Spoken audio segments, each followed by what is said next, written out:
close the ads on Ladies YouTube. and gentlemen, from the Microsoft Theater here in downtown Los Angeles, brought to you by Sean Porter Promotions. Live from Los Angeles.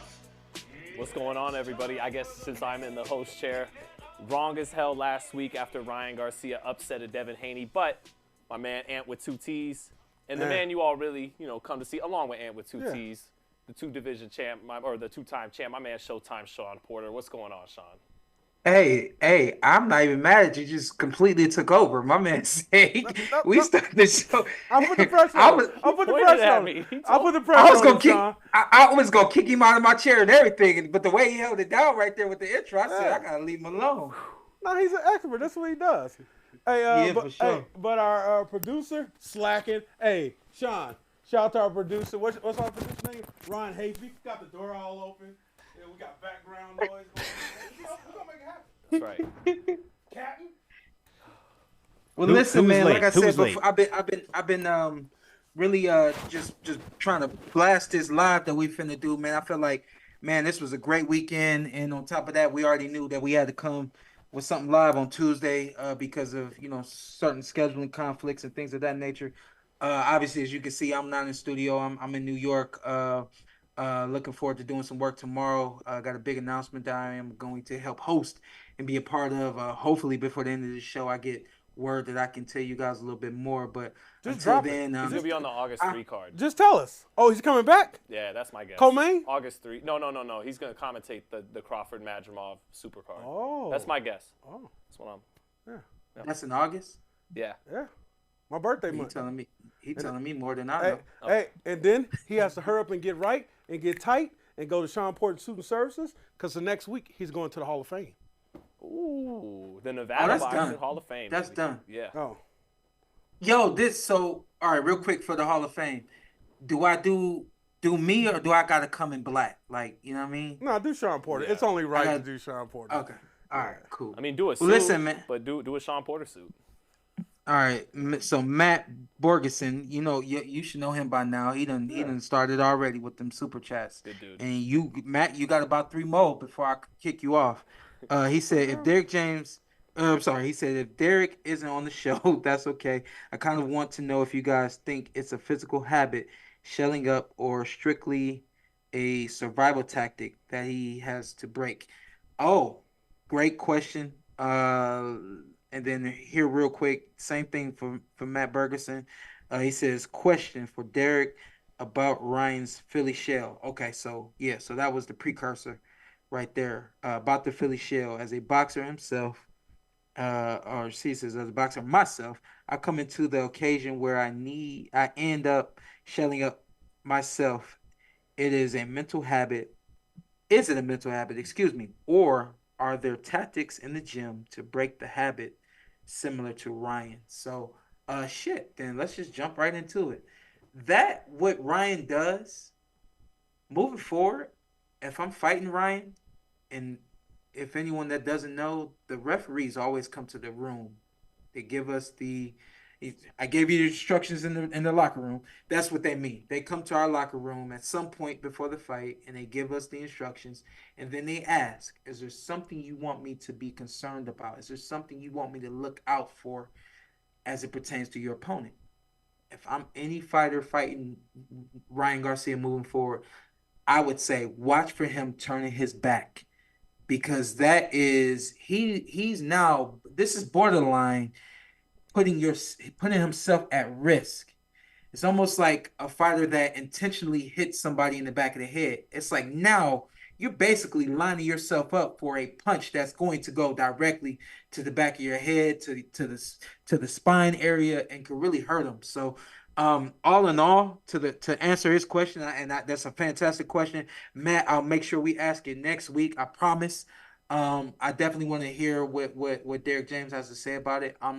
I'm assuming he think this is a mental block that Ryan has, and he said even after the fight, I got ADHD. I just do stuff sometimes. So that's definitely a mental block that he has. And also, Sean, when he's doing that, he's taking away his most effective punch, which is the left hand. But as he's doing stuff like that, I'm thinking, hey, Devin, just swing. Make the ref do something. Because I know Sean Porter, he would have just like, you would have thought about it for maybe a moment, like ref. And then F it. Sean would just start swinging until the ref would adjust it. That point where he finally did let off about 4 or 5 straight right hands to the body. Yeah. I would have been feigning Ryan to go to that position exactly, and I would have just started letting him go.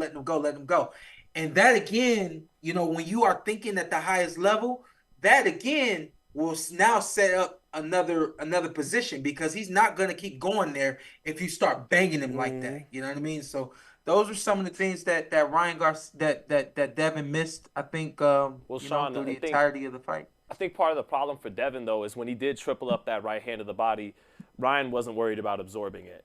And the back, you know, the back roll, the shoulder roll, or whatever, it made it hard for Devin to get in, you know, one of his best weapons, that right hand over the top. And so he had to settle for throwing it to the body. And Ryan wasn't really worried about absorbing it, and it allowed Devin to stay in range. Okay, I'll let you get off, but then when I explode, you know, in that range, you're not going to have an answer for it. So yeah, that was part of the problem for Devin. Even when he did, like you said, triple up with the right hand to the body. I want to go all the way back to the beginning of the card of the pay-per-view portion, just to give these guys some respect, especially Charles Conwell. Yeah, I know a lot of people out there are familiar with Charles Conwell. Oh yeah, all the way back, because this is a 2016 Olympian from Cleveland, Ohio. So y'all already know what he's coming with. The problem is he has been in so many contract disputes and so many different. There's been so many business acquisitions that have not worked in his favor, that have held him out of the ring. So I just want to make sure y'all know, if you happen to have missed Charles Conwell in the first fight of the night, he legitimately should have been the co-main. I obviously this is in retrospect, but if I personally was lining everything up, I would have looked at who's going to be the most exciting fighter that I know I can count on to be exciting, and it would have been Charles Conwell. If you liked what you saw coming from me, he's a 154-pounder. He's more patient than I am. He puts on calculated pressure. He swings with a lot of power. And he's going for the knockout just about every single round. So, and on top of that, he's got a great gas tank, and not quite as active as me, but active just like I was. You know what I mean? So you see the Cleveland come right out when he gets in the ring. He's training in Toledo. Shout out to Charles Conwell. He best fight in the night outside of the main event fight. So. Just wanted to shout him out. You guys got anything for Charles Conwell? Bad news? Yeah. To add into all the things you said about him, his qualities. Also, quick hands and nice, short, compact shots. Really good on the inside. And I think you make a good point, because he was the best fighter on the undercard. Shout out to David Jimenez, too, who won that interim title against Scrappy Ramirez. But Barboza was the co-main. But I definitely got to agree that the best fighter on the undercard was Charles Conwell. And it makes sense. He's the #1 ranked WBC contender. Just maybe people haven't heard about him as much because of the opportunities that haven't been put in front of him. And 154 is smoking hot. Like, we got news today that Virgil and Tim Tszyu could be linking up on August 3rd. Fundora just upset Tszyu. Terrence Crawford's new to the division. Boots at any moment could come up. And Errol Spence's at 154 now, too. So this is a hot division, and he's just got to hold his position, and he's going to get that opportunity in a big fight. And when he does, win or lose, it's going to be entertaining because the style he brings. And it's not just that he's some entertaining guy. He's a well-schooled guy, an Olympian. So, yeah, I like Charles Conwell. I was happy to see him get some shine. Yeah. I would like to see him up in there with some guys, but all the guys that I want to see him up in there, like with the Lube and Ramos across the street, the business BS. And obviously, I don't know if that's worth doing business when it's not a big-time fight. So it's like, what do you do with the business? How do you build him? How do you make him a bigger name for the – he's no one at the WBC. But how do you make his name bigger for the WBC title? Because casuals really don't want to see him, be honest. Yeah. It's kind of is what it is. So at that point, right now, it looks – I don't know what happened in the last 24 to 48 hours. Look like – we're doing business. Right. Look like boxing's doing business right now. Right. So keep it up. Yeah, man. This is exactly what boxing needs. Yeah. I think it's right on time. Seeing the main event, Ryan Garcia and Devin Haney get made 3-3, in the amateur ranks, and then they come into the pros and they finally let loose on one another. I think it was they're both 25 years old, 26 years old. Perfect timing, and to see this now become the new seems to be trend that's going around in boxing now, where everybody's starting to fight everybody. We just got to keep it going. I really, outside of David Jimenez, I thought he did a fantastic job on fight night. I thought Scrappy was just in a little over his head a little bit too much. I, unfortunately, but I think it's unfortunate. But his lack of experience caught up to him much sooner That than showed, Sean. it should have. Yeah. It caught him up. Yeah, it caught up to him. Go ahead, Ant.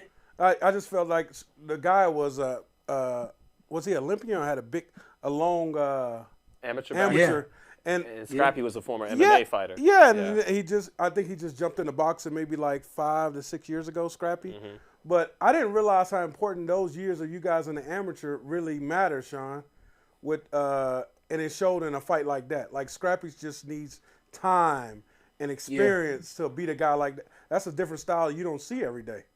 Yeah, we got a couple of super chats. I promise I'm gonna get to them. y'all. I screenshotted them so I won't forget them.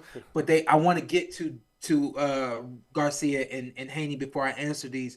But just real quick to your question, the purpose of the amateur program, you see a lot of different styles. That's first and foremost. If you in this thing and you doing it the right way, you see so many different styles that nothing's really new once you become a pro.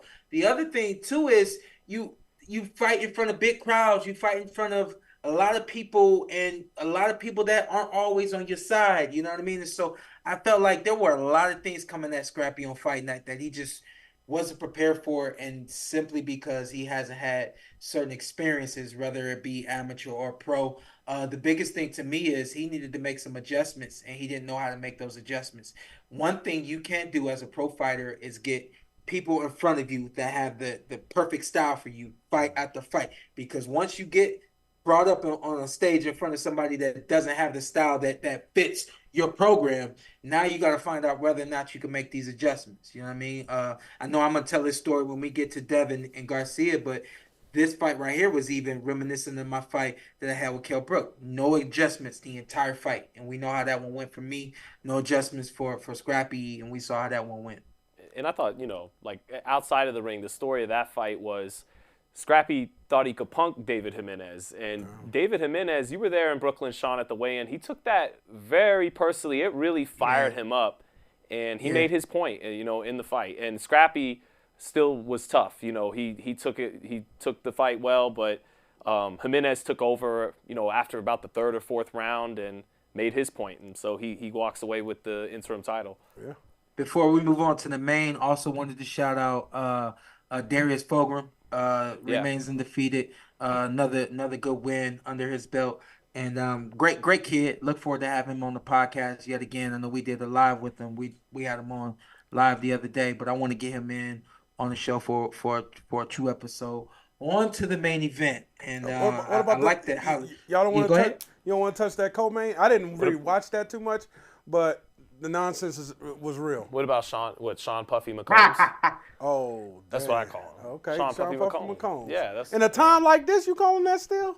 I know, right? I couldn't help. It wasn't because of he's doing any of that, but he told the public nuisance is what he is. The public nuisance, and that's all he ended up being on Fight Night, was just a nuisance to a Barboza who yet again has a lackluster performance.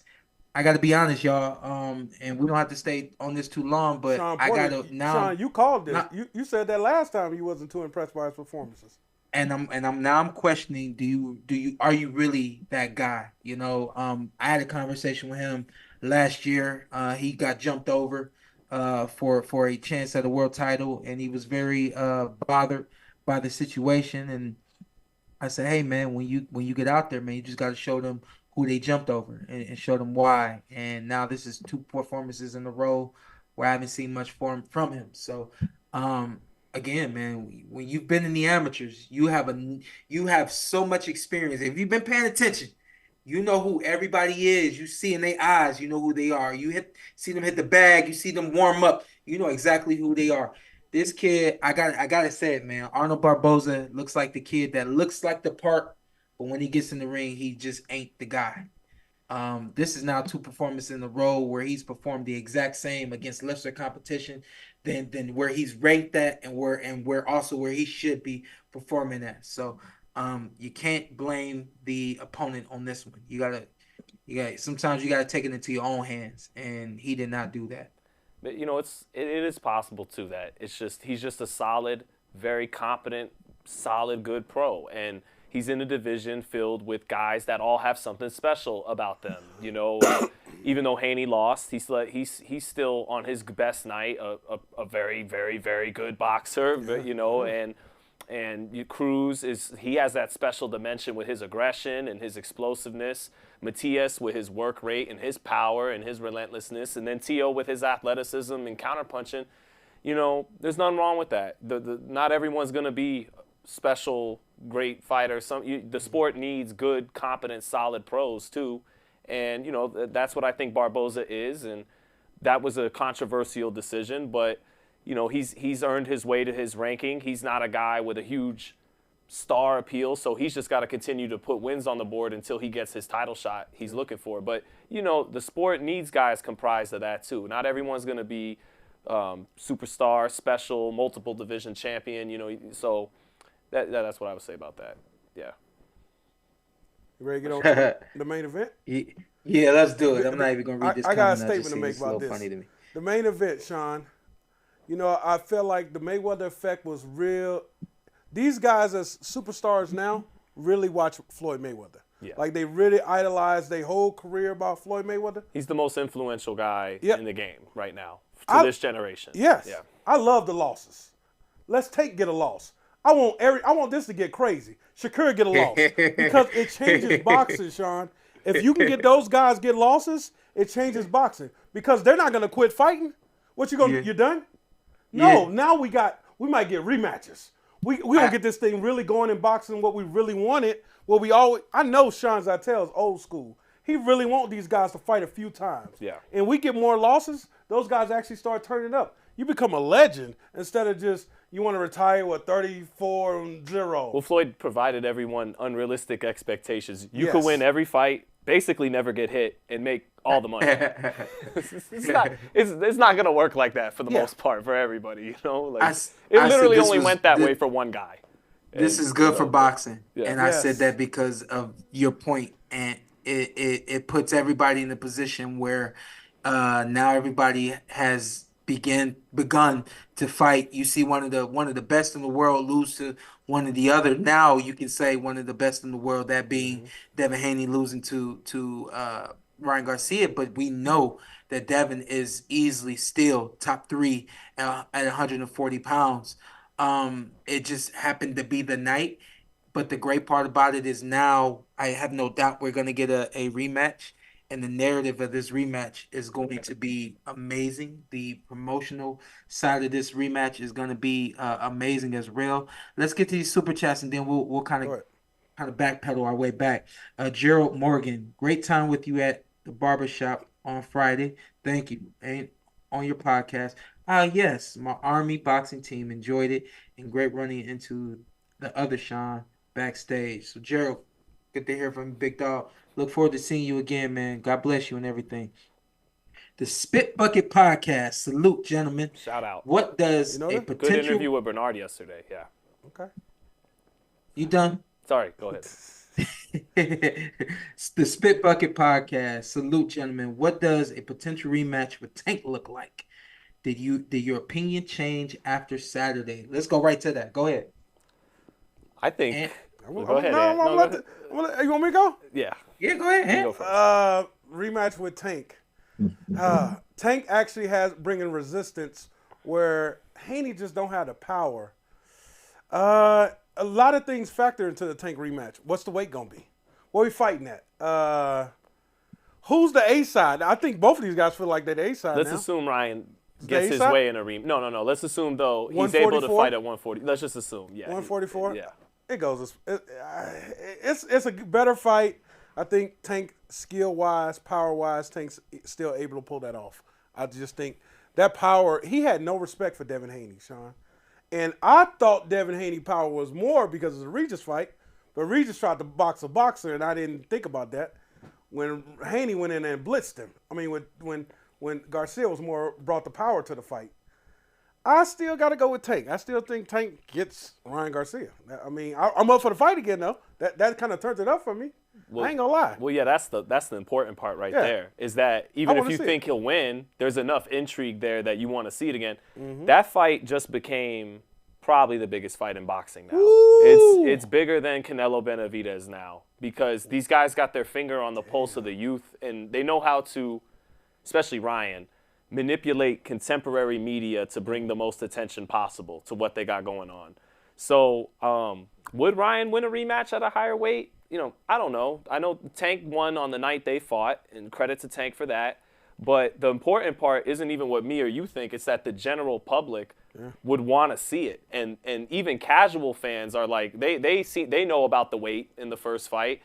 And that's such a big selling point. And then after what Ryan did in upsetting Devin, I don't even usually care to talk about numbers, but that's a fight that does over 2 million pay-per-view buys. That fight could be Mayweather De La Hoya territory now. Okay. So I think that fight might be the biggest fight in boxing now, a rematch. And that's what we want in boxing, rematches. Yeah. Like Porter owes us like 3 rematches they never gave us. That's crazy. And he retired. Especially Spence. And Thurman. Maybe Thurman even more. Yeah, Thurman. But it's just like, this is what I wanted for boxing. Always wanted, because UFC has all this ish, but this is what I wanted for boxing. I know we got the business, but go ahead, Sean. Listen, hopefully we can get all the way back to the beginning of how this fight started and everything. But let me say this. I still think that Devin Haney, once he recovers, he gets back going. He's got a lot to get through and all that kind of stuff. When Devin does get back, Devin versus Tank, it's still a fight that needs to be seen. Yes, I still want to see it. Yeah. All right. Then first and foremost, let me say that I had people. He can't be. He kept getting hit with that hook. Tank never got hit with the hook one time. Guess what? Tank's a southpaw. All Tank got to do is hold his right hand up, and the hook it stops that orthodox fighter from even feeling like he can land the hook. You know what I mean? And there was so much more that went into the Tank Davis and Ryan Garcia fight. Number one, to the question, yes, I think that rematch should be better. Could possibly even still go the same way. Let's be honest. Yeah. Tank ain't nothing different. Styles make fights. We can't say that more than enough. So when you got a Ryan Garcia that was amped up, came into the ring, did everything he needed to do, dropped Haney 3+ times, great, magnificent fight. But Styles make fights. That was a prime performance. That was a it was a prime performance. So what can you do the same thing against a Tank Davis? I'm really not sure. Let's not do this. Tank is still a southpaw. Tank is still explosive. Tank is still gonna take the distance away. Tank still is smart as ever. And the list goes on. And then you got right behind him Devin Haney. All of the same thing. Let's go all the way back to the beginning of this fight. I think the rematch is intriguing now. Mm-hmm. I still want to see. Ain't nothing went away from me to see Tank and Devin get it down. Ryan actually said after the fight though that he's not interested in a rematch with Devin. What do you think about that? I'm not mad at him. Really? Wait a minute. He said, excuse me. He said he's not interested in the rematch with Devin. Yeah, he said that right after the fight. Listen, man. At the end of the day, this is the business for him. At the end of the day, is I got off on you, I got the tiebreaker, and now it's time for me to get Ghost on the bigger and better. So that's the business for him. I hope the business don't allow him to do that, but that truly is the business for a Ryan Garcia in this position. But then Ryan also said Ryan has been going off. He called out Boots. He called out Spence. He called out Fundora. He did say he will fight him in a rematch. He called out Paulie and Tim, right? Yeah. And Chris. Yeah, no, I'm talking about. Right, we ain't got time for that. Yeah. Right. Legit fights over here. Okay? Ryan Garcia I almost said something pause worthy. Ryan Garcia want to get some guys, okay? He calling out everybody.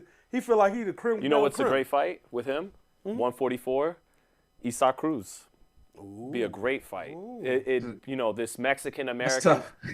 I know, but this Mexican American star against this star that's now become beloved in Mexico. A little bit of Chavez, De La Hoya, not so much Isaac Cruz isn't Chavez and Ryan isn't Oscar yet, but in terms of that dynamic between, the two fan bases, and then it's one guy who all he wants to do is come forward and smother your shots and beat the crap out of you against a guy who, please come forward, because all I want to do is get this left hook off. So that would be a great fight. And Ryan is one more big fight away.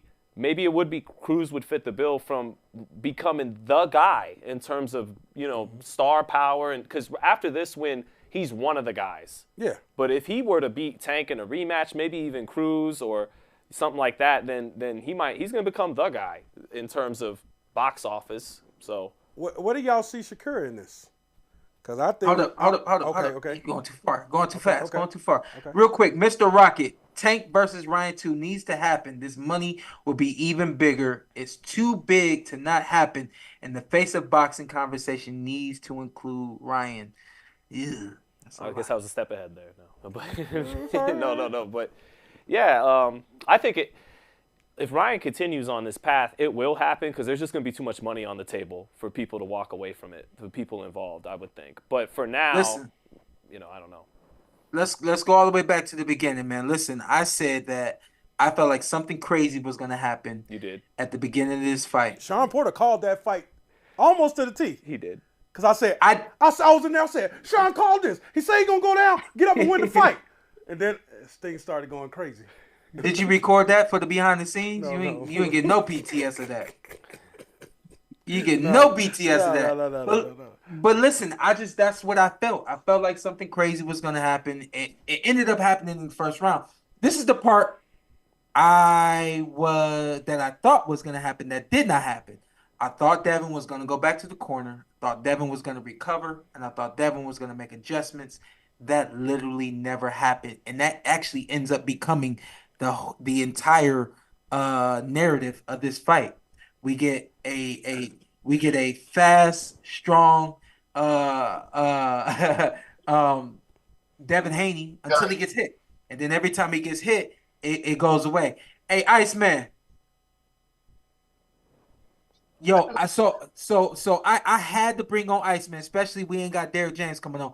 I had to bring on Iceman. Ice, you got 5 minutes. But the reason why I brought you on is because you said I'm over here trying to take claim that I said that some of this was gonna happen. You actually said all of it was gonna happen. So go ahead. Floor is yours. Real quick, they talking about Ryan Garcia being 2 pound for pound on the list. He's ready to fight Errol Spence next. I think he's unstoppable. Devin Haney came in looking weak. I text you. I said he looked kind of scared. Now, this comes back to 2 things that I peeped. One, he didn't fast during Ramadan. I feel like if you notice, Devin was not the same Devin as he was with Kambosos, and he wasn't the same Devin when he fought Regis. If you notice, he wasn't that confident over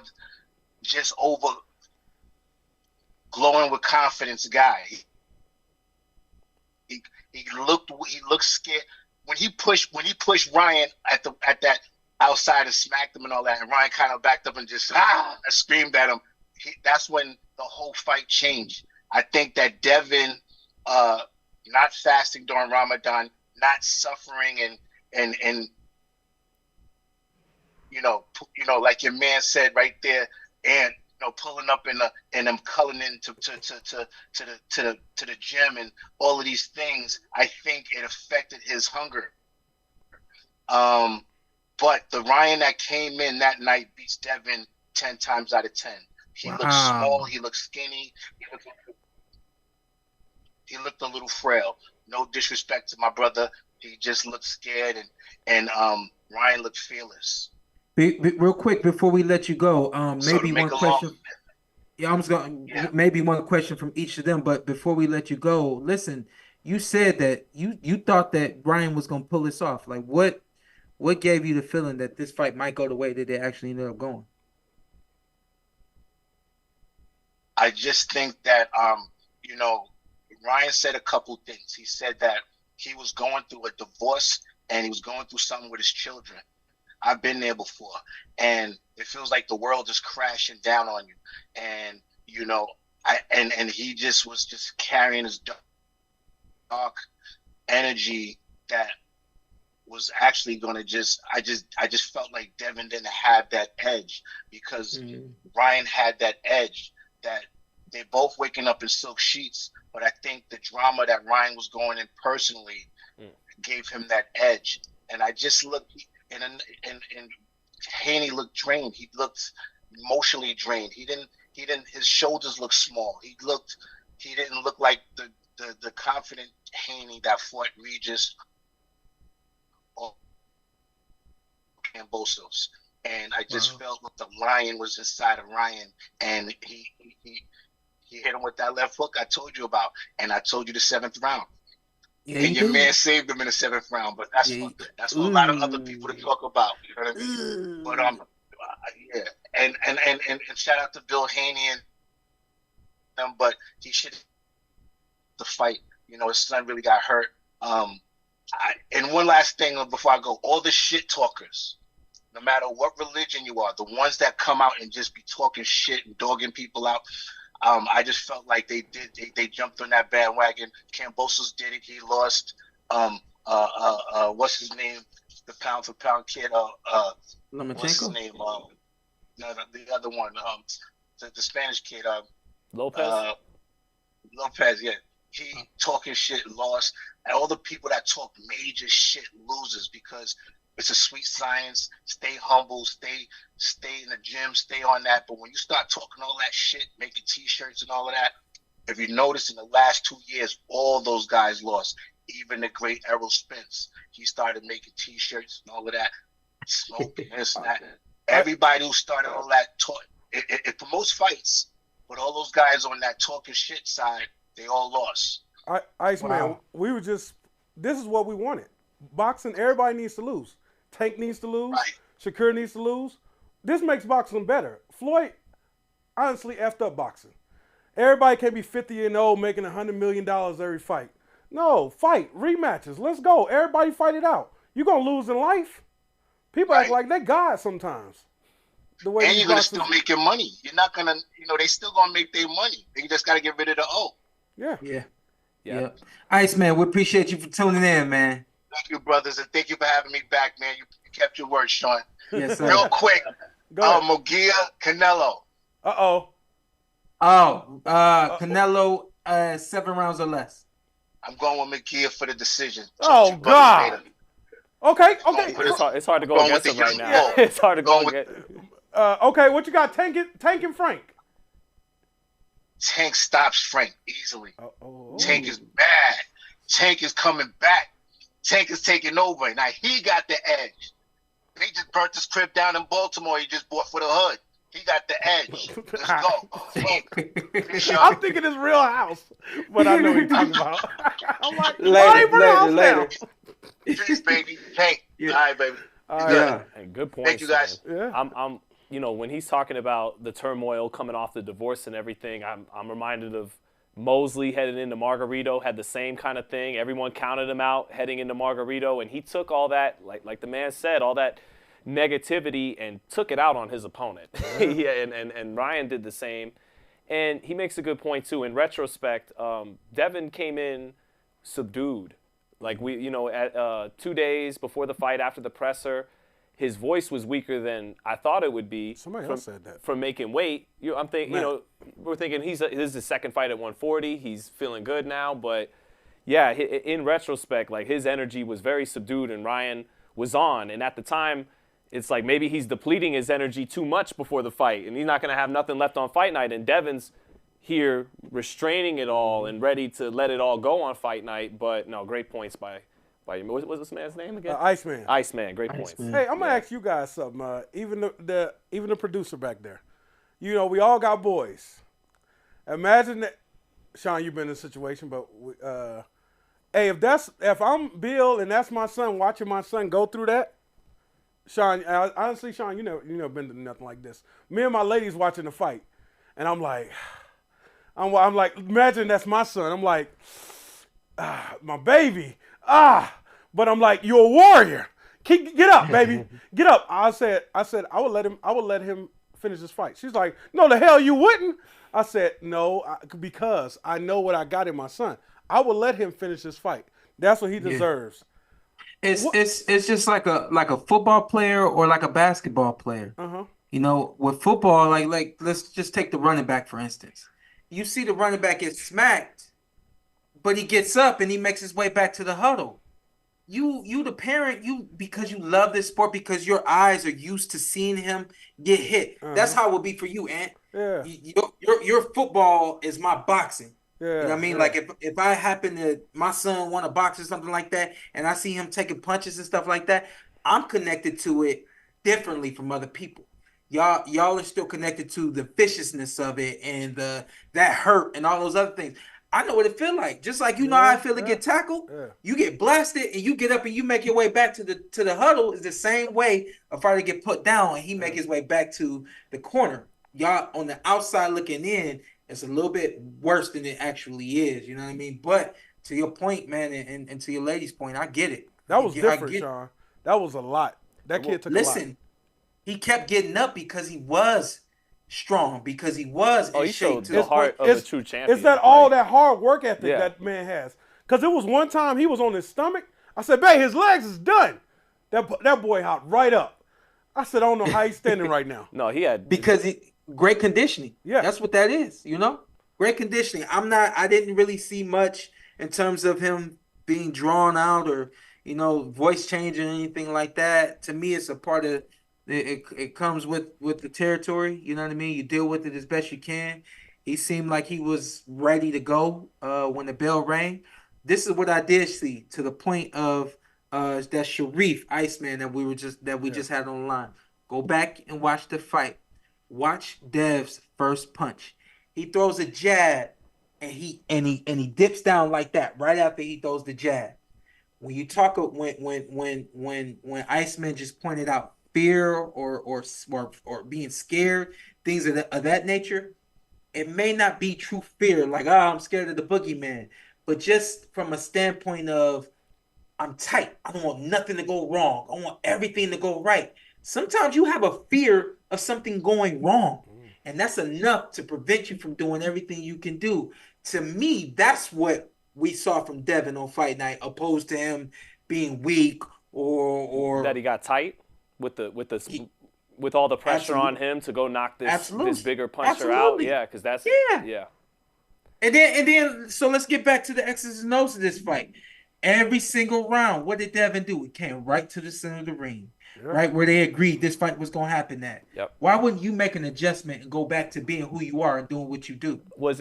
Sean, I talked to Fernando Vargas after the fight, and he said, because he brought it up, like when he got dropped by the left hook by Trinidad in round one of his fight, he says, interested to hear what Sean thinks about this. He says, when you get hurt, it's not like you get unhurt.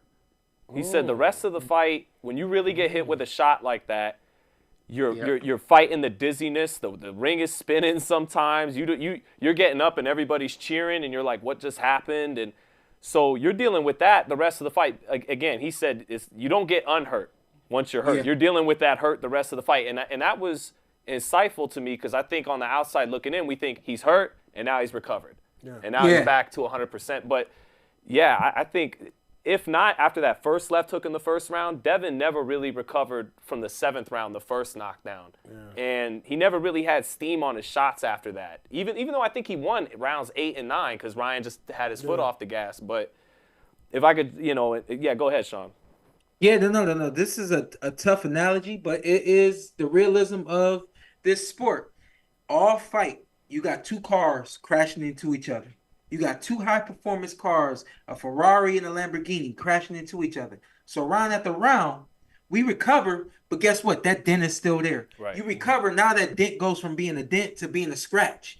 It never goes away. So round after round, it becomes an accumulative of everything that's going on through the course of the fight. When he get put down in the second round, but he got shook in the first round. When he got shook in the first round, that moment doesn't leave him. Even if he recovers physically, his eyes are good, he's cognitive, he's ready to go. The moment, it's hard to get past the moment. It's just like a quarterback throwing an interception.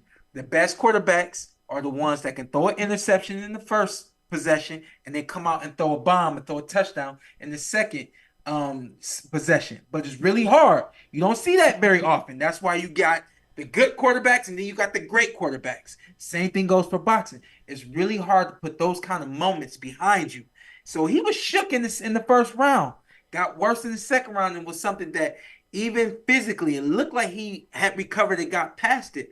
Mentally, he never got beyond it. And on top of all that, I don't think he was asleep on the left hook. Can't see the left hook. Somebody had a question in here. Let me find it real quick. While you look for that, I got a question. Yes. And I don't know if it would have changed the outcome of the fight, but at a certain point, Ryan, I don't know if he was trying to do the shoulder roll again or anytime Devin would engage, he would practically turn his back all the way around. Mm-hmm. What was that about? And, I don't know. What are your thoughts on that? Yeah,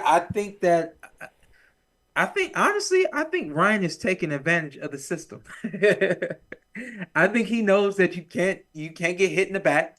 And so he's like strategically doing this. I can't tell if he's doing it on purpose or if he turns and then he it's an old habit that's come back. Like he did it, early in his professional career. And then Eddie Reynoso seemed to kind of drill it out of him. Okay. And then it didn't happen under Joe Goosen really.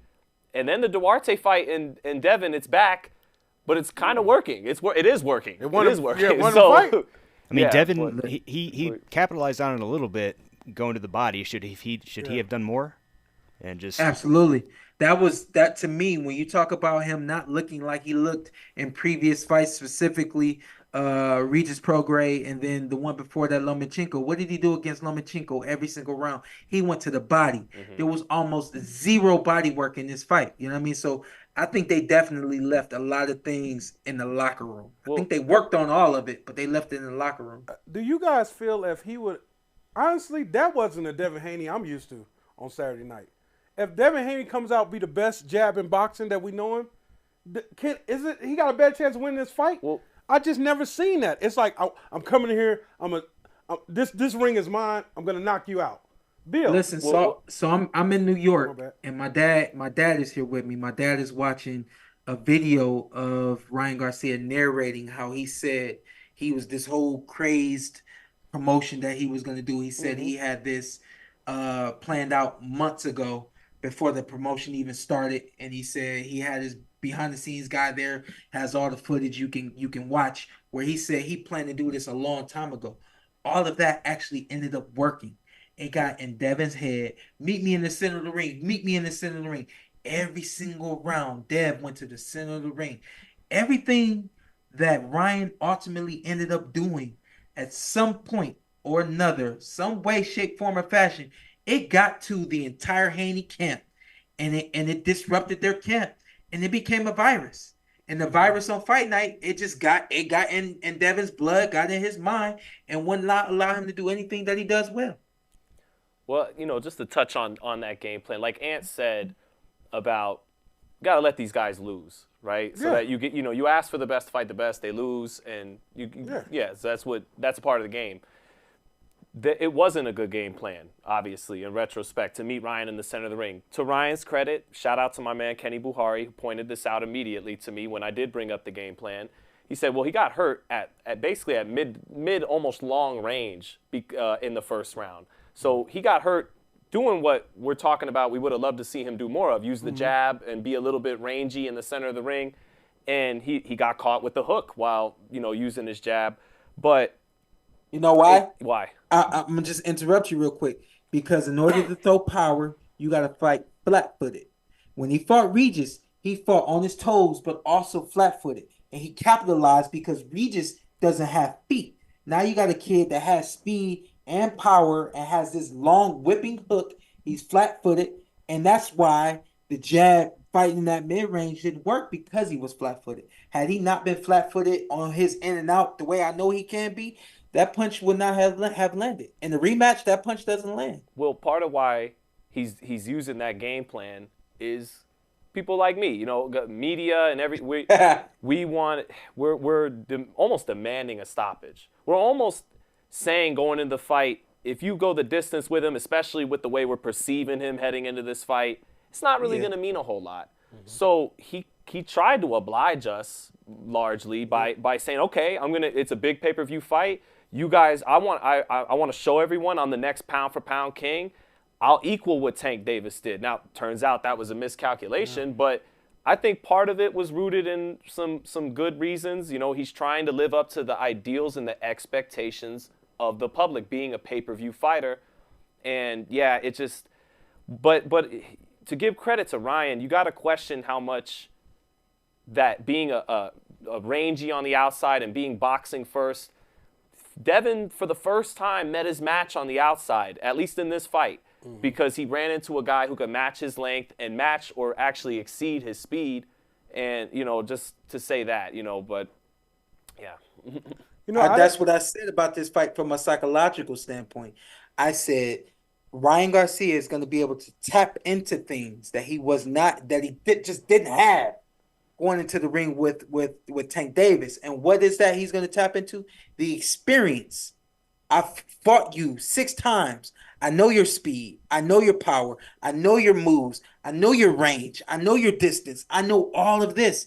And so even when he's doing all of this in the public, these things we've come to call now antics, all of those antics and things that he did never mattered because psychologically he knew what he could do against a fighter he had been in the ring with before, and he called on all that as the fight began. Did Haney corner get out coached? Yes, 100%. Yeah. Yeah. I don't know if Bill's a coach. I don't want to take. Kid is very talented, but you're going up against one of the best all time in the other corner. Listen, this is what we saw. We saw Jorge Linares catch Devin Haney with a punch. Yes. And Devin was almost out. Let's call a spade a spade. He goes back to the corner, and the camera goes to the corner. TV is in the corner with the Haneys, and we don't hear anything coming from Bill's mouth. Just shocked. To me, that's a shocking moment, a lack of information and wisdom to come to your fighter in the time that fighter needed it. You fast forward, he comes to the corner, and we have TV go to the Haney corner, and Devin says he keeps hitting me with the same punch. And there's no adjustment for this punch. Bill, we never got a true, we didn't hear an adjustment on the punch. We heard, keep doing what you're doing, Dev. It's working. Don't worry about it. Keep doing what you're doing. Now, you get hit with the same punch. This is something that you were supposed to learn from. In the moment you got this decision against Loma, you go back and you take a look at that footage. Why did I keep getting hit with that punch? What's the adjustment that I need to make for this punch? Because moving forward, that first left hook lands, another left hook is not supposed to land through the entirety of the fight. I'm told y'all, I'm on record for saying this. Errol Spence hit me with the same hook twice. Boom. We boxing, same thing. Boom. And I said, I'm going to get hit with that hook again. And in the rest of the fight, I didn't get hit with that same punch. You know what I mean? You got to adjustment. What was the adjustment though, Sean? Like what'd you do? What was the adjustment you made? And what do you think is the adjustment Devin should have made? You know, I think for me, it was just getting off line. I think I stayed on line when I kept getting hit with the hook. Obviously, it ends up becoming the same situation for Devin. The hook is a punch. Let me answer this as well, because we got a super chat right here. I'm gonna answer it as well. Because he was asking what's the most awkward punch to throw. This is from Sleeper. And he's asking, is it the uppercut? And then he's also asking, what's the hardest punch to land? I think the most awkward punch to throw is also the hardest punch to land, which is the overhand right. You really have to have precision with the overhand right, and you gotta have timing with the overhand right, and it's also a hard punch to throw because you gotta have your range and your distance with that overhand right. But that hook is a punch that when the punch is released, it leaves your vision, and then it comes back. So for anybody out there that's saying, how Dev keep getting hit with that punch, well, it's a whipping motion, first of all, so it's coming a different way than he's ever seen it come before. Outside of obviously Ryan Garcia, but in the amateurs, it's so fast, and your punch is so fast, and the gloves are so much bigger, you're not getting hurt as an amateur. But that whipping motion that he does with his punch is hard to see, and then on top of that, it leaves his vision. And then it comes back at the perfect time. That to me is God given to Ryan Garcia. Yeah. And that's his specialty. Not too many fighters can say I got a specialty punch. That's a specialty punch, Sean, and that's why I kept landing. What's the adjustment? Now I'll let you my fault, Ant, but the adjustment for Dev, number one, was to be jab, jab, jab, jab. Yeah. If you jabbing, he and piled you're up not a couple allowing- rounds after that first round off the jab. yeah. Yeah. And the jab was beautiful after that. He should have stayed with it. Jab, jab, jab. And then what didn't he do? He didn't use his feet. You get off line. Yeah. And that's what I did against Errol Spence. You got to use your feet and get off line. Go ahead, and my fault. I just, I held the Haneys at such a high level IQ-wise, especially Devin. I thought it took Devin to the point you could send Devin out there, and he's like Floyd Mayweather. He'll make adjustments on the fly. To the point, I thought Floyd didn't need his uncle, dad, last Keep 10 doing what years. you're doing, Floyd. Yeah. And that's why I thought Devin was at that point. But obviously, it's stuff he still needs to learn, Sean. Go ahead, take it, Porter. Listen, my fight with Kell Brook, I narrated this on my boy George's show, and I got to make sure I get the name of it so I can shout it out. George Yakovich. But listen, for 12 straight rounds, I did the exact same thing against Kell Brook. I'm so much smarter than I fought against Kell Brook. I think y'all saw the intellect and the intelligence that I have later on in my career when we started doing some things different. I could have did that earlier in my career. I especially needed to do that early in my career against Kell Brook. I was a crazed man thinking I was going to knock him out for 12 rounds straight, fought the exact same way for 12 rounds. It's not a matter of him not being smart. It's a matter of this moment getting the best of him and him not getting the best of the moment. In a rematch, he makes adjustments. If I could, I will beg Ryan Garcia to rematch Devin Haney because this is a trilogy waiting to happen in the pros. I'm telling y'all. And this is what the pros need. Yeah. Hey, real quick, Sub-Zero, my fault. Let's do this real quick. Sub-Zero TV. Weight is one thing. I'm great. I'm happy that he said that. But landing punches is something else. Only losers complain about weight. S. Porter fought everyone. People like him are true champions. Let's go, champ. Bill Haney is to blame. Ew, I hate that I had to read all that, but let's talk about the weight. Go ahead. Well, first though, back to what you're saying about making the adjustment, I have heard a lot of fighters say that once you're in a fight, it becomes harder to switch the gear into boxing. Although, like you said, the great ones can do that. Yeah, Floyd. And while we're talking about the miscalculation of the game plan, I think some of it is for good reasons. I think maybe they were looking at it like, we know Devin can box. He's got that in his bag. So let's keep developing like the infatuation with sitting down on shots because we want to make him more complete in their eyes. And so superstar. Right. We know he could box, so let's get him to work on the power, and then we got the complete guy. But maybe now after this, that infatuation with sitting down on shots is kind of like, okay, let's get back to what he does best. What he was doing when him and Sean, when Sean was sparring him as a teenager, is being on that back foot, behind that jab, and being rangy and all of that. So yeah. Another thing I learned as a professional fighter, everybody saw me being aggressive. My whole thing with being aggressive was I knew fighters couldn't handle it. I didn't stop being aggressive because fighters couldn't handle it. If you box and you fast and can't nobody handle it, don't give a damn what people say. People say I was an ugly fighter. In my personal opinion, I was an ugly fighter. But people came to learn it, respect it, and love it. And so, Dev's got to get back to what he does the best. We got on the PorterWay Podcast, welcome yet again, world-renowned comedian Na'im Lynn. What up, boss? What's up, bro? Oh, great, man. How you doing? I'm good, man. I just came in to you talking about what were you saying about you being an ugly fighter? No, I was just, I was trying to make a point. I probably shouldn't have knocked myself like that, but I was just trying to make a point that, the knock on Devin Haney is only thing he does is dance around and fight with speed. And as we can see, being flat-footed again, and just bad game planning, but being flat-footed against a fighter that's just as fast, just as sharp, and has an electrifying punch is not the best thing. It's not in your best interest. And what I was saying was, no matter who you are, man, keep doing what you do well and make people learn it, make people respect it, and make people appreciate it. Okay. All right. but go ahead. No, the floor is yours, boss. Great fight, big fight this weekend, and definitely want to hear your thoughts. Yeah, I think me and Na'im was talking Saturday. You know, we was all in shock, just like everybody in this room was. I don't want to hear people talk about I called that. I don't want to hear that. Okay. You think he gets him in a rematch, correct? Devin Haney. I do. I think he wins the rematch. I think he was winning that fight. I don't know if I don't know if he started sleeping in the middle of the fight or whatever, but he was up like 4-5-1, and then he just started getting. It was just Captain Hook. Yeah. It was like, I mean, he was throwing it's like when you Muhammad Ali against Joe Frazier. He just kept landing the hook.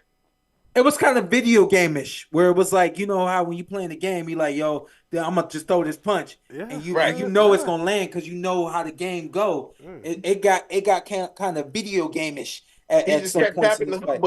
He just kept tapping. Sean Porter, how do you take away that hook? You take away the hook by getting offline. You know what I mean? To me, that was just the most simple adjustment that should have been made. And coming into the ring, listen to me. This kid only has a left hook. We know this. We're going to circle to our left, and we're going to use our jab. When you circle to your left, you get off a line, you take the hook away by circling to your left. So, I mean, it really is that simple. Like, I thought Devin was going to do that early and then take his time before he wanted to sit down on shots. Pick them apart first behind the jab, then sit on the right hand. But he kind of tried to wing it, from the jump. Yeah. Yeah. Go ahead now. You get hurt first 30 seconds of the fight. Right. You know what Mike Tyson say? Everybody got a plan until you get punched in the mouth. And, Devin he's always heard that people always say he don't have no power. So I think he's been trying to assert himself and show people that his power is going up, especially after he dropped Regis Prograis and he came out. And Ryan even said that he hurt him. I don't know what Ryan said he hurt him in. He said that he hits harder than Tank. Said that that's today. What he said? Yeah, he said that today. Hey, nah, calm down. I know, but that's what he said. That's what he said. Yeah, I don't believe that. Yeah, me. Right. Well, fighters tend to elevate the guys they beat, you let some things just let roll off your back, But so, Sean, do you think that it was? I mean, you said the simple adjustment that could have been made, and a lot of people, of course, as soon as you lose the fight, the first thing they do is blame the trainer. They say, Bill is taking him as far as you can take him, and all these things. How much do you attribute that loss and the constant mistake of getting caught with the hook to his dad? For me, I'm not a boxer. I'm a spectator. For me, I feel like, Ryan's. I feel like him being knocked down that first time in his career probably threw him completely off. Like, I believe he probably was in like, man, I can't believe that just happened. And he lost his legs. You see, he had no legs. I don't know how he made it through that round. It was a minute and a half left in that round, and he held him the whole round. And it seemed like in the next couple rounds, he started to get it back, but then he got caught again. And I feel like, and we've seen him with adversity in fights before. When he fought Lomachenko, he kind of came to the corner like, man, I don't have no answers for what he's doing. And I think that maybe that knockdown just threw everything off, and maybe he felt like he had to get those points back. He could have fought a little bit more carefully after that. He was winning. Yeah. I don't know. No, you're right. The first initial punch that shook him in the first round, that threw everything off. And then after that, it just kind of became this snowball effect where there were just moments where he's getting hit with this hook. Getting hit with the hook, to me, when you're getting hit with this punch and you're so susceptible to this punch, that's a lack of preparation. Preparation first goes to the coach in the corner, then it goes to the fighter. The fighter can't make adjustments. The fighter can't improve on things. The fighter can't learn other techniques if it's not being given to him. So first you put the blame on the corner, and then from that point, obviously the fighter, like my dad would always tell me, I did my job. I gave you everything you need. When you go to the ring, it's on you. If you lose, it's on you because I did my job. And we understood that. We knew that my dad was pushing me so hard. We were doing all the things that we needed to do. When I went to the ring, it was my job to now do everything I was doing in camp, doing through the years of boxing and putting it down the way it needed to be put down. For him to continue to get hit with this hook is completely unacceptable. I don't think it's something that happens again, but it has to be adjustment. The other thing that I think you blame on I hate to use the word blame and finger point things of that nature. However, when it comes to your fighter being the brain has that, you got to have the head.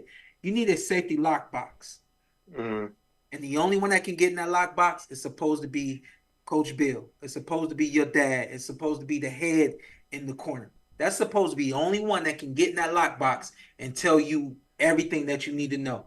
All this stuff that he was doing and all the stuff that everybody's saying you need to do and all this, you ain't got no power and all that. He's supposed to be locked in mentally.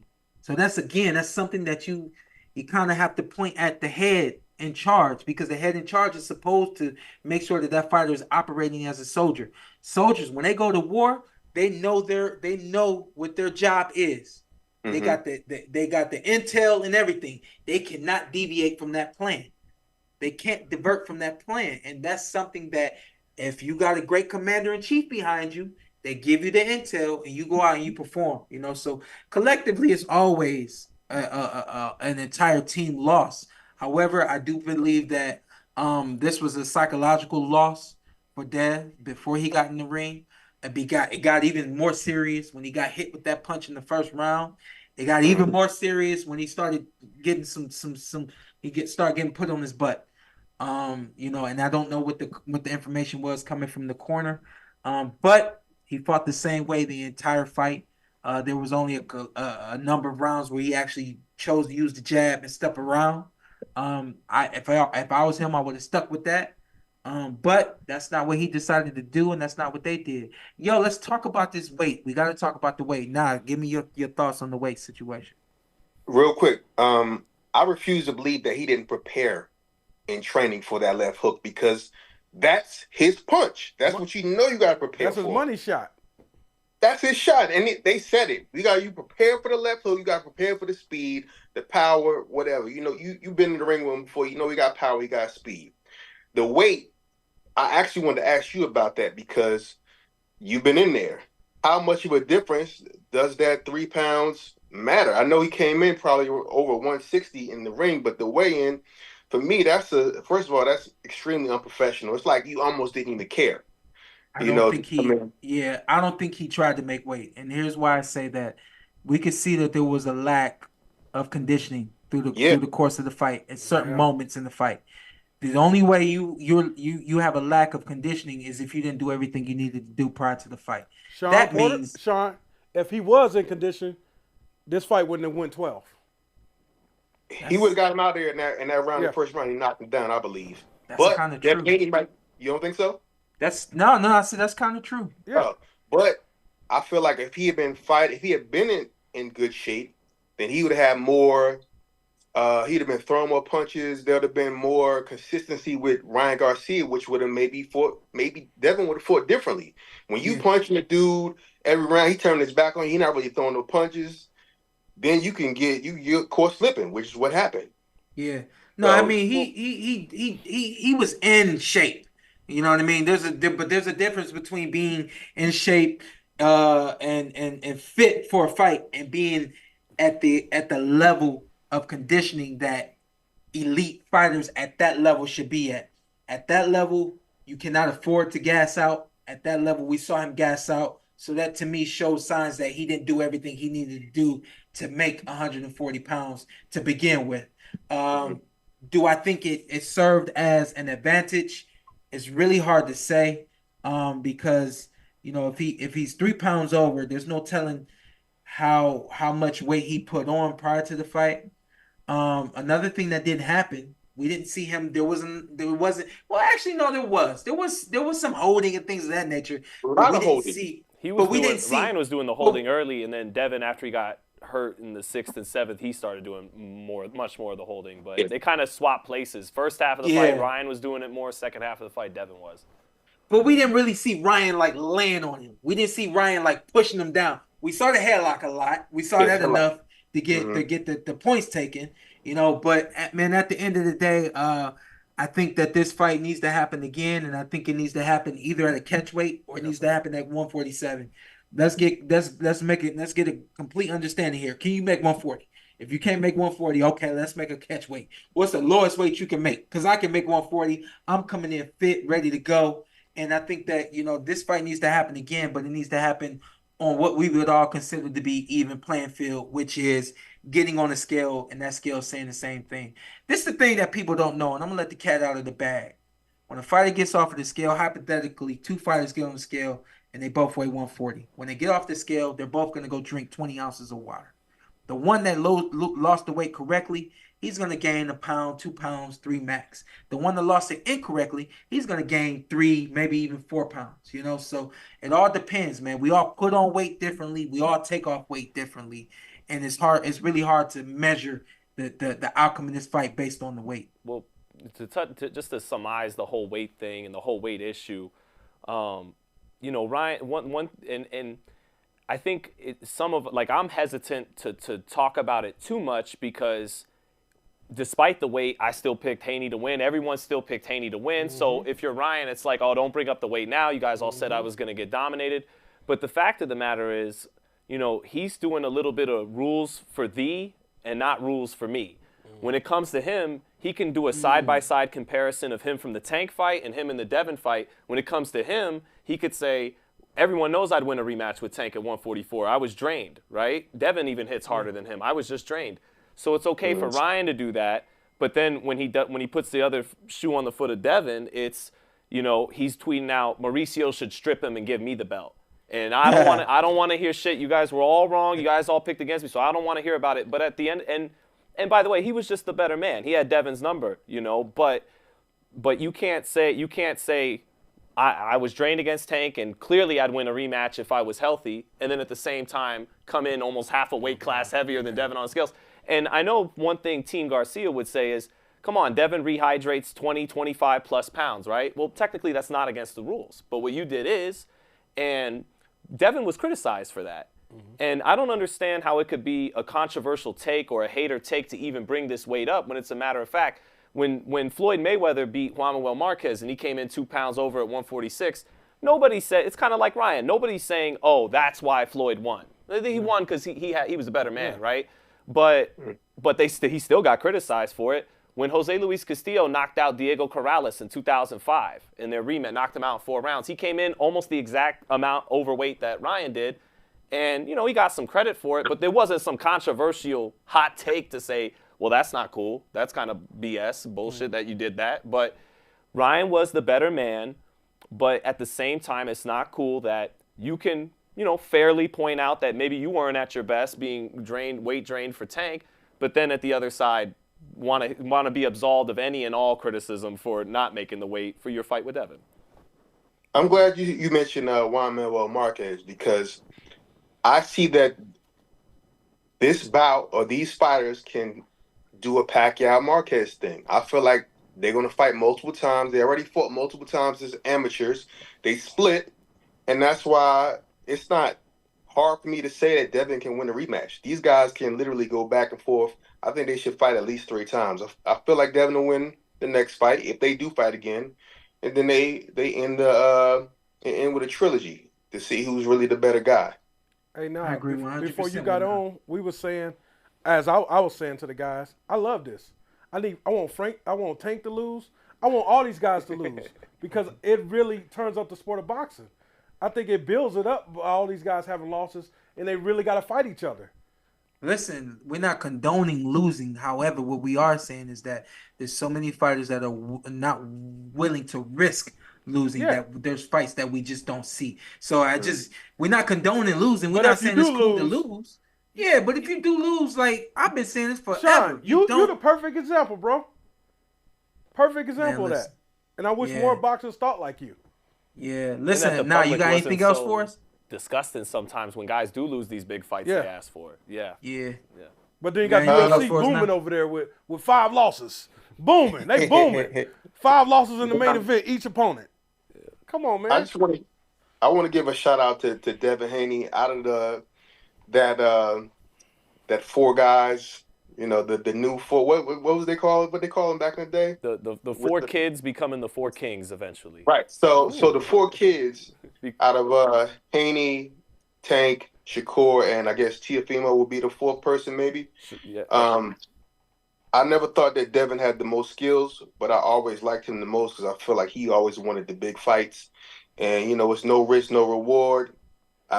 I definitely did not see him losing this fight. I thought he would shut him out, actually. Yeah. I was talking big shit, and I'm like, people don't know shit. Me too. Boxing. Me too.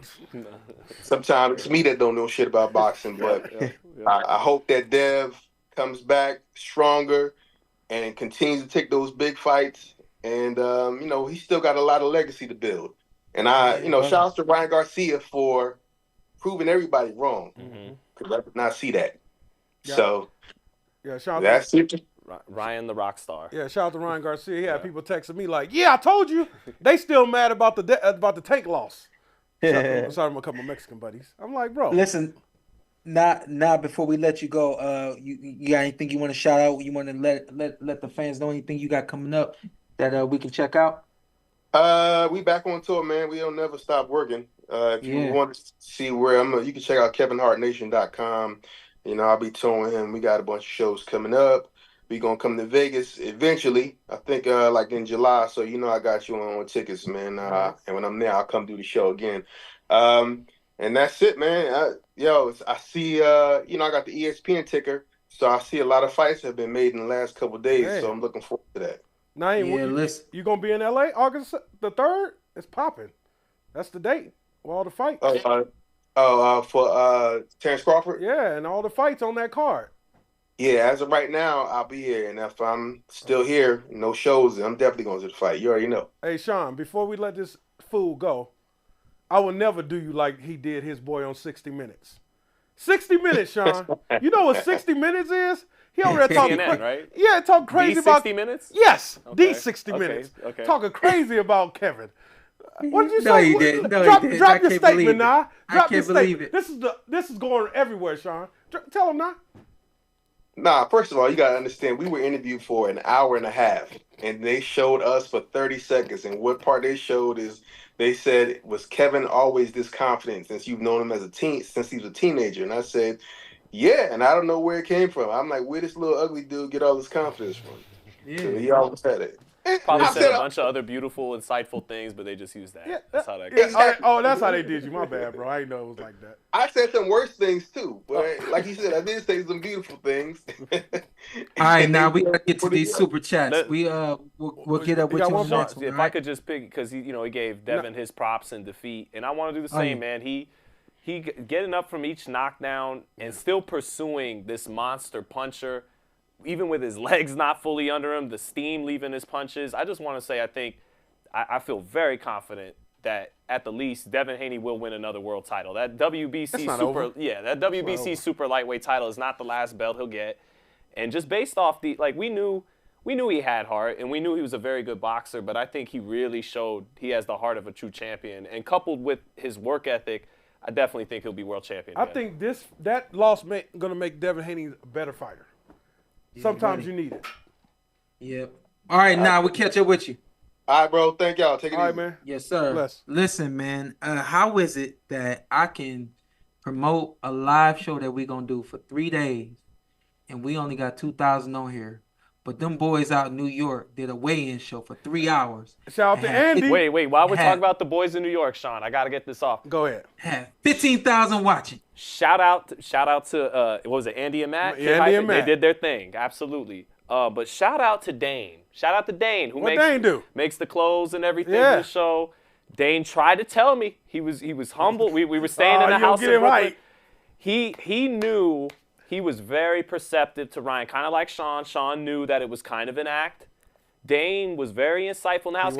Kept politely trying to tell me like, hey man, he's doing what celebrities do, like a Doja Cat. What's he doing? This is crazy. This is crazy. And there was a method to the madness the whole time. Most of us didn't see it coming. Sean did to a large degree. Shout out to Dane. Dane tried to warn me in the house in Brooklyn that Ryan was lit and he was in control of this all. So yeah, shout out to him. And Ryan, he kind of did what's called cultural jamming, although it's typically a form of protest against consumerism or whatever. He used much of the same tactics from doing that. And what you do in that is you subvert the media, which he totally did, and you do it to push across a larger point that largely goes over people's heads. He did that. So yeah, shout out to Dane. He in the chat. Gourmet everything. I had to give you props, Dane. Yeah. You should be sitting in the chair instead of me for this one. All right, get the super chat. My bad, Sean. Let's go. I apologize. Pedro El Fuerte. He said Ryan adjusted throwing a chopping right hand. Yep. Yeah, he did that too. Yeah, we talked a lot about the hook. The left hook. Some right hands landed every as time well. Devin tried to clinch him, Sean, he hit him right on the side of the head, not in the back, right on the side of the head, and that right hand was his answer for the clinch. And then before the last knockdown, he landed a clean 1-2 to set it up and hurt Devin. Shout out to Derrick James. Yeah. Shout out to Coach Kirby. He asked if we thought the 3 pounds made a difference. We answered that. Hopefully you've seen it, Coach Kirby. Francisco Valdez. He said if Haney wins a rematch with his usual bread and butter style, I feel like a majority of viewers won't give him credit. Ooh. I think he can win it, and I think that's what he needs to do. It is what it is. Styles make fights. You got to fight the style that's gonna beat your competition. Moving, punching, and grooving. That's what Haney needs to do against Ryan. I'm sure that's probably how he beat him in the amateurs. Made me reassess Shakur De Los Santos a little bit. It made me say, at least he got the win. Yeah. You know what I mean? It may have been a very dull fight, but maybe if he tried to oblige those of us on the outside of the ring and trade with De Los Santos more, he might not have walked home with the win. And, you know, someone cue up Floyd Mayweather. I guess that's the whole purpose of what he would always say. There you go. Yeah. There you go. Pedro El Fuerte, he came right back with Garcia adjusted in the 7th win with right hands. Yep, that's exactly when that happened, man. It was a great fight by Ryan Garcia. Don Gotti. Shout out to the PorterWay Podcast, Sean for the pictures this weekend. So he said thank you for the pictures. Shout out Solomon Brooklyn, man. Good. Don Gotti. Yep.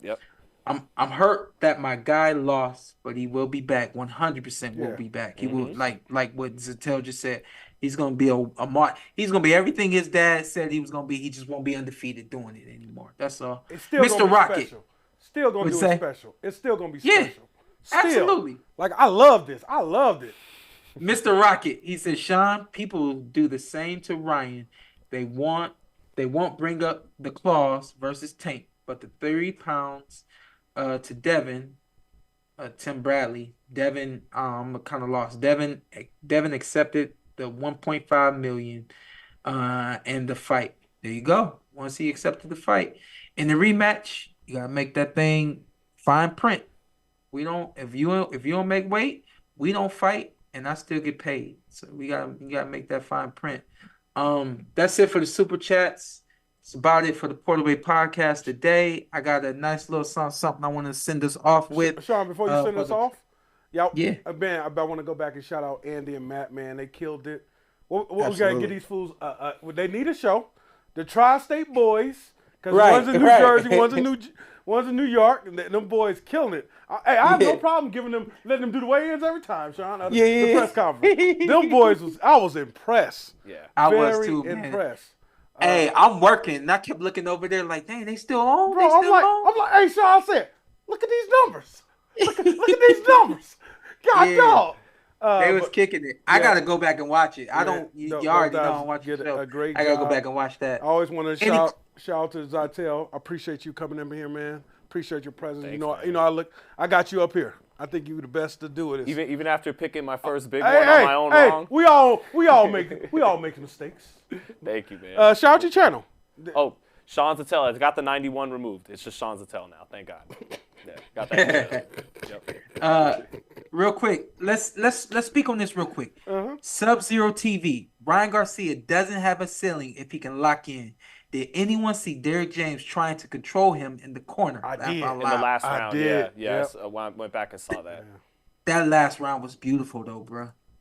I had what's his name? Malik Scott. Malik Scott was sitting up there with us watching the fight, right? And I seen how Derrick James was, really just giving it to the kid before the last round. I walked over to Derrick James or to Malik Scott. I said, "That's how you coach." I said, "I don't know what you've been doing, but that's how you coach." Dude. No, we was kicking it. You know, we good friends. Maybe we was kicking it, but I just thought that was masterful. Yeah. You know what I mean? He gave the kid everything he needed round by round, and especially in the last round. He knew his fighter had to finish the fight, and he gave him everything he needed to finish. Yeah, man, I wanted to discuss this with Derrick if he was going to be on. But, He come back. But, first let me do it next week. Do this because, last week I was talking about he hit a lull, which Emmanuel Stewart hit lulls. Lots of Freddie Roach hit lulls. It happens if you're a great trainer. You're going to hit a lull. But, man, Derrick James had nothing handed to him in boxing, really. I mean, well, he's had some stars come his way now based on the hard work he did building a fighter from scratch in Errol Spence. But Derrick James built Derrick James. Right. And to flash back to his career, a couple days before fight night, there was highlights of his fight with Joe Lipsy on Twitter, on YouTube. And I'm watching this fight, and Derrick is doing his thing, and I'm thinking, my God, the 90s were just brutal. Like, anybody in the top 15, 20 was a killer back then. It was just different. I mean, no disrespect to the era now. No, but you're right. So Derrick's fighting in an era of killers, and he was only 9 or 10-0, and he's fighting Joe Lipsy, who was good enough, Ant, to fight Bernard Hopkins a year or two later. Damn. So he's fighting someone in his 9th or 10th. And this isn't the era now where Lomachenko's fighting someone for a title in the first 5. They weren't, you don't get fast-tracked back then. Yeah. And Derrick's dominating Joe Lipsy, drops him twice. Then he gets to the part of a fight, 7th, 8th round, that he probably seldom had seen because he's only in his 9th or 10th professional fight. And, man, he had the better of it up until that moment. And my heart went out to him a little bit because you're fighting in an era full of killers. They're matching you with a guy who's good enough to fight the best middleweight in the world a year or two later in Bernard Hopkins. And you were whooping him up until you got to a point of the fight where you probably had no experience. So after that, he took some more losses after that. But all you got to do is watch that fight to see the talent and execution Derrick had as a fighter. So, he gets fed to the wolves early as a pro. But then he gets his glory in as a trainer. And this is his probably his brightest moment. He built Errol Spence from scratch to get a 3-division champ. He took Jermell Charlo, who was a pure boxer with Ronnie Shields before he got him, had like a 50% knockout ratio. Then he gets him to almost knock out everybody in every title fight he's in at junior middleweight. And now when everyone's counting him out for the maybe Derrick's a little dejected, maybe he's getting over the game and some of the BS that comes with it, and he summons out the most shocking performance I've covered, so. What if this is not it? What if he does it again in 2 months? Listen. If he can bring Tank, woo, I'm coming here and flip this shit if Frank gets Tank on his watch. if Derrick James can beat Tank, you beat Tank Davis and Devin Haney in 60 days. I refuse to believe he didn't have a little extra something heading into this fight. And I asked him that in Texas when Ryan had his media day. I said, come on, you're human. You gotta have a little something. And he's like, he's not having none of that. I don't care what y'all say. And I know he doesn't, but he's human. He had to have a little something extra to prove. All right, listen, here we go. We're going to end. Oh, you got somewhere to go. All right, cool. We ready. No. I ain't got nowhere to go, but we're going to end on this. And then I'm going to do the motivational message. But this is it. And this is for you, Ant. Okay? Super chat from Alex Z. Ass whooping tour for Ryan. What now? Are you talking to me? Oh, yeah. Yeah. How did I say that? I don't even know how I said that last time. What did I say? This is about you just said he was on an ass whooping tour. Yeah. Say it again. You said that Ryan was on an ass whooping tour.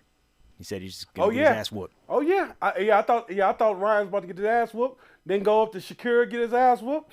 But he said, hold on, baby.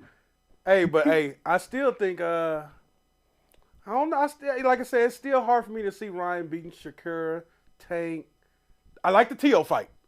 That's I like that fight. I love that fight. Yeah. Matias, Matias gets hit, so that left hook's gonna land. Okay. All right, listen. Let's get out of here. Listen, this is going to be the motivational message end today.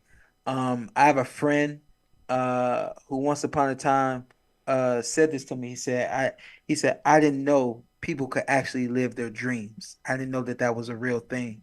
And I looked at him and I said, what? I said, man, I'm living my dreams every day. Everything I said I was going to do in life, I've either have done or I'm currently doing it right now. along with some other stuff that God done put in my way that I didn't even know was coming my way. So I just wanted I want this to be the motivational message today, man. You can live your dreams. Anything you say you want to do in life, number one, assess yourself. And if it's in your ability, you know you got the ability to do whatever you need to do to go get it. I came back to New York to be a part of a broadcast tomorrow. I've wanted to be a broadcaster, seems like my entire life. And now I'm the only broadcaster personality to be on every single platform in boxing. And it's because these were my dreams. I knew what I needed to do to get there. And now I'm here. And I wanted this little treat, this little thing I consider to be a treat. We're going to talk about it just a tiny bit when it's over. But I've had dreams of being an actor for more than 20 years now. Had dreams of being an actor since I was a teenager. And right as I was retiring from boxing in 2021, the first scene that you'll see, I had my last boxing match in November of 2021. I went to DC and shot this first scene in December of 2021 because I knew what my plans were. I knew what my goals were. I knew what I had the ability to do. And I'm literally living my dreams every single day. Keep pushing forward. Don't forget your dreams. Make them a reality. And check out this clip right here.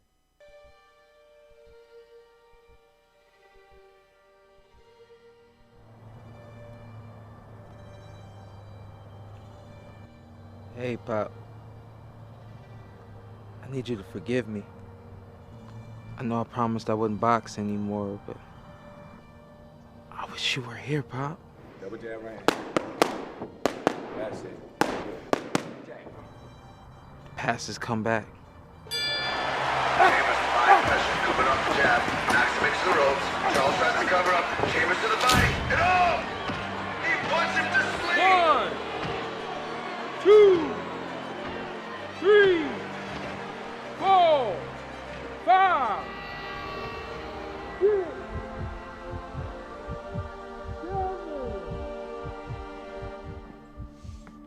Don't you dare put your head down. Unless you praying, there ain't nothing down there for you. Look up. Sorry, Pop. Sorry. For what? For doing what you believe in? I need you, Pop. No, you don't need me. You were given this life because you were strong enough to live it. Now, it's okay to be hurt, but it's not okay to be still. Pop. Now, you know what I want to hear. Now, give it to me. I fight with this. Mm-hmm. And? I love with this. That's what I'm talking about. And when two become one, I'm unstoppable. Well done. Now I want you to use your heart to rise up and fight back. Fight back, son.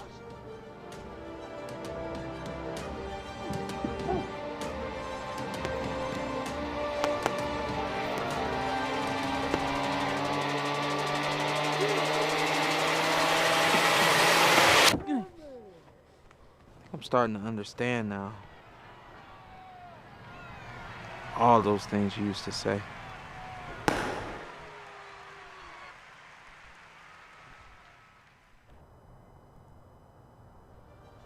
New beginnings.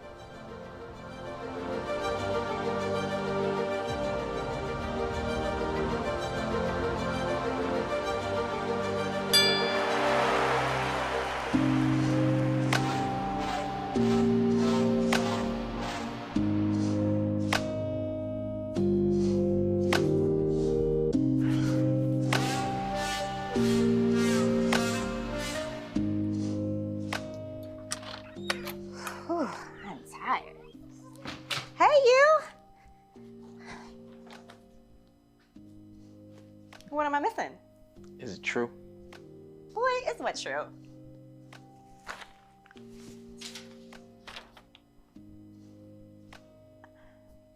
Vince, where did you get this?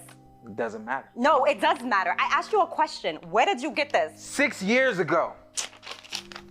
It was just you and me, D. Trey is 6. What do you want me to say? Damn it, D. Is Trey my son? Yes or no? Yes, but that doesn't give you a right to go out and get a damn DNA test behind my back. When'd you plan on telling me, D, that I have a damn son? You didn't think that at some point with us getting back together, this was gonna come up? You really want to get in this right now? Entertain me. Because you left. No, you pushed me away. I pushed you away? No.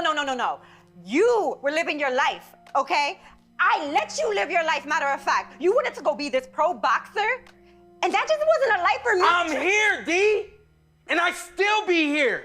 Yes, boxing was my focus, but you were always a part of the plan, D. No. You know what? I'm gonna stop you right there because you have everything you could ever want in life. I mean, you're a champion. You got money, fame, groupies. Now, why would you want to bring me and Train to that life, huh? Is that what you think of me, D? Yes. You're right. I do have it all. And still, I'm right here in this damn living room fighting for this. Man, I don't know, Vince. Look, we were kids back then, okay? Look, I'm sorry I didn't tell you. I know. I'm sorry. I let my thoughts get the best of me, D. Clearly, you've done an amazing job with Trey. Yeah. I just want to be a part of that. Give me a chance, at least. Okay. But don't make promises you can't keep. I got you. So there it is, right there, man. I just want to let show everybody, number one, what I've been working on outside of boxing and the podcast and all that kind of stuff. Live your dreams. Easier said than done. You know, obviously there's a plethora of things you need to get to your dreams. But like Ann always say, when you dream big.